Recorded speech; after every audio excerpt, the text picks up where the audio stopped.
Sevgili Serdar Kuzuloğlu'na çok teşekkür ediyorum. Kıymetli sivil toplum temsilcileri, değerli konuşmacılar, bizleri ekranları başında takip eden sevgili izleyiciler. Bu yıl 14.sünü gerçekleştirdiğimiz filantropi seminerine hepiniz hoş geldiniz. Etkinliğimize beni çok etkileyen ve eminim ki hepinizin yüzünde tebessüm oluşturan bir performansla başladık. Ugandalı çocuklardan oluşan Masaka Kids Africana bir müzik öğretmeninin fark yaratan projesi. Müziği sosyal değişim için bir araç olarak kullanıyorlar. Bu ekip tüm dünyadan topladıkları bağışlarla Ugandalı çocukların eğitimini destekliyorlar. Bu zor günleri atlattığımızda kendilerini bu sahnede izlemeyi heyecanla bekliyoruz. Hepimizin bildiği gibi son 2 yıldır tüm insanlık ve dünyamız zorlu sınavdan geçiyor. Covid-19 salgını hayatımızı derinden etkilemeye devam ediyor. Tüm dünya bugün Afrika'dan gelen varyantı konuşuyor. Birazdan aramıza katılacak olan sevgili Kumi Naido'nun daha önceki konuşmalarında bahsettiği gibi aşı herkes için erişilebilir olmadıkça pandemiyi yenemeyeceğiz. Diğer yandan hem ülkemizde hem de dünyanın farklı yerlerinde iklim krizinin tetiklediği orman yangınları ve seller gibi afetlerle mücadele ediyoruz. Birçok krizin eş zamanlı gerçekleştiği bu dönemde birlikte hareket etmenin ve kimseyi geride bırakmamanın önemi daha da arttı. Değerli izleyiciler, bildiğiniz üzere filantropi yani hayırseverliğin özünde insan vardır. Dünyada var olan eşitsizliklerle mücadele edebilme, ihtiyacı olana el uzatabilmek, destek olabilmektir hayırseverlik. Tüm dünya değişirken filantropide de, hayırseverlikte de değişim görüyoruz. Bu nedenle bu sene seminerimizin başlığını pandemi sonrası dünyada filantropinin rolü olarak belirledik. 2007 yılından bu yana düzenlediğimiz filantropi seminerlerinde amacımız hayırseverlik alanında dünyadaki yeni yaklaşımları tartışabilmek, Türkiye ile yurt dışındaki çalışmalar arasındaki köprüleri kurabilmektir. Değerli konuklar, içinde bulunduğumuz koşullar tüm sektörlerde olduğu gibi filantropi alanında da bazı değişimleri zorluyor. Tüm dünyada dijital ve yeşil dönüşümün çok güçlü trendler olarak her alanda her şeyi etkilediğini hissediyoruz. Bu dönüşümün içerisinde hem fırsat var hem de tehditler var. Masaka Kids Africana örneğindeki gibi dijital dönüşüm tüm dünyayı bir yapıyor. Bu dijital dönüşüm sayesinde dünyanın her yerinden ihtiyacı olanlara kolayca erişip destek olabiliyoruz. Ancak öte yandan yaptığımız tüm işlerde iklim değişikliğinin yarattığı olumsuz etkiler bütün eşitsizlikleri maalesef artırıyor, derinleştiriyor. Kıymetli konuklar, bildiğiniz üzere üyesi olduğumuz Avrupa Vakıflar Merkezi'nin pandemi başında yayınladığı taahhütnameleri Türkiye'den imzalayan ilk vakıf olduk. Değişen dünyada günümüz koşulları esnek ve hızlı müdahaleler gerektirdiği için hibe programımızı güven temelli filantropi prensiplerini baz alarak yeniden güncelledik. Desteklediğimiz sivil toplum kuruluşlarının çevikliğini ve dayanıklılığını artıracak önlemler aldık. Bu vesileyle bugün kapanış konuşmasıyla aramızda olacak olan Avrupa Vakıflar Merkezi CEO'su Delfin Moralis'e bir kez daha teşekkür etmek istiyorum. Diğer taraftan pandemi ve afet gibi acil müdahale gerektiren durumlarda klasik yöntemlerle destek vermenin gerçekçi olmadığını gördük. Yakın bir zamanda gerçekleşen Birleşmiş Milletler İklim Değişikliği Konferansı'nda da gördüğümüz üzere ülkelerin alışılagelen modellerle hareket etmesi yeterli olmuyor.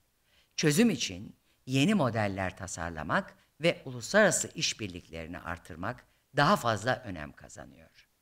Bugün panelistlerimiz arasında bulunan Amerika'daki Center for Disaster Philanthropy Başkanı Patricia McIlvry'ye de söylediği gibi iklim ve afet alanında çalışmasalar dahi tüm filantropi kuruluşları bu konuda sorumluluk taşıyor.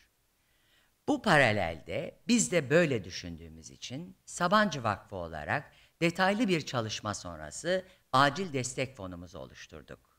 Elbette kullanmaya hiç gerek kalmamasını temenni ediyorum. Bunun yanında afetler gerçekleşmeden önleyici müdahaleler de bulunabilmek de tabii elbette çok önemli. Yakın zamanda yayınlanan bir rapora göre tüm aciliyetine rağmen maalesef dünyada filantropinin iklim krizine ayırdığı fon sadece %2 oranında görünüyor.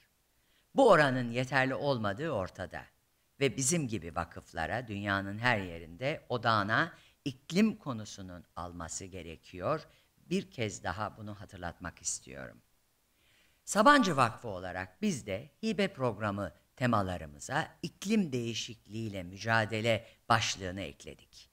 Artık bu alanda da projeler destekleyeceğimizi sizlerle paylaşmaktan mutluluk duyuyorum.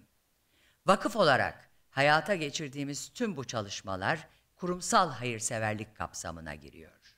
Tüm bu çalışmalarımızın yanında dijital dönüşüm sayesinde gönüllülük, yani bireysel hayırseverlik de artış görülüyor.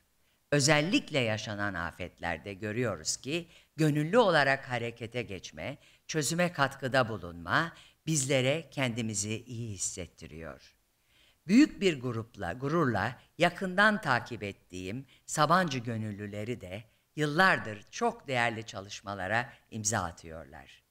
Ülkemizde yaşanan doğal afetler sonrasında binlerce Sabancı gönüllüsü Holding CEO'muz Cenk Alper'in fikriyle hep birlikte yaralarımızı sarmak için ülkemizin dört bir yanında gönüllü olarak çalıştılar. Bu vesileyle tüm Sabancı gönüllülerine bir kez daha teşekkür ediyorum. Değerli izleyiciler, vakıf olarak özellikle üzerinde durduğumuz konulardan biri de toplumsal cinsiyet eşitliği ve hayırseverliğin geleceğinde öncelikli alanlar arasında yerini almasıdır. Araştırmalar gösteriyor ki pandemiden en çok etkilenen grupların başında kadınlar ve kız çocukları geliyor maalesef. Özellikle kadına yönelik şiddetle mücadele, kadınların ekonomik katılımının desteklenmesi, kız çocuklarının okula devamının sağlanması gibi konular her zamanki gibi aciliyetini koruyor. Bugün panelistlerimiz arasında bulunan OECD Kalkınma Merkezi'nden Batil Misika, bizlerle pandeminin toplumsal cinsiyet eşitliği üzerindeki etkilerini ve bu alana dair önemli verileri paylaşacak. Bununla birlikte Sabancı topluluğunun global Forbes dünyasının en kadın dostu şirketleri arasında listeye Türkiye'den giren ilk ve tek şirket olması da bana ayrıca gurur veriyor.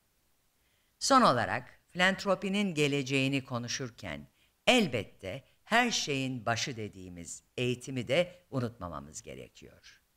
Geleceğin mesleklerine yönelik nitelikli eğitime erişme de pandemi sonrasında dönemde en öncelikli konular arasında yer alıyor.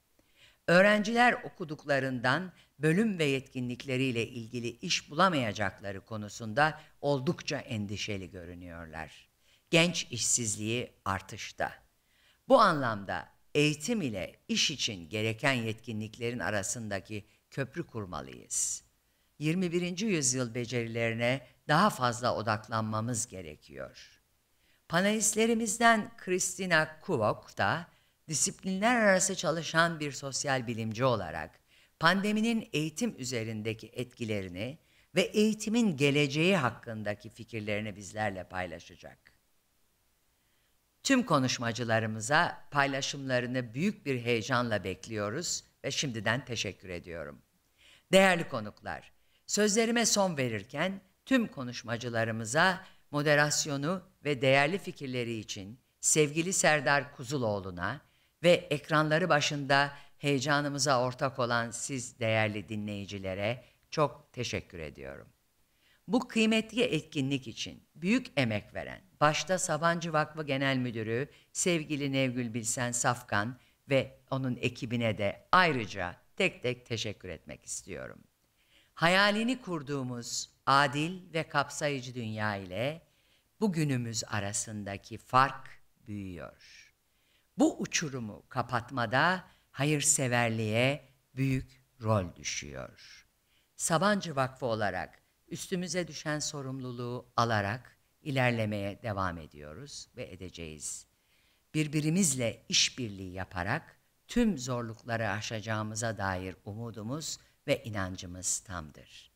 Çokça düşündüğümüz, sorguladığımız, yaratıcı çözümler üretebileceğimiz bir seminer olmasını yürekten diliyorum. Sizleri saygı ve sevgiyle selamlıyorum.